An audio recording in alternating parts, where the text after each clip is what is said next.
Hey, what's up guys? So in this video we will see if the Samsung Galaxy A16 supports OTG. Now to do that, just open the Play Store. Now from here, search OTG checker.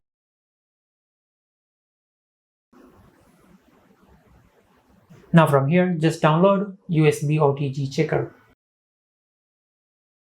From here, tap on open. Now as you can see, the Samsung Galaxy A16 is compatible with USB OTG. Now if we go to the settings and search OTG,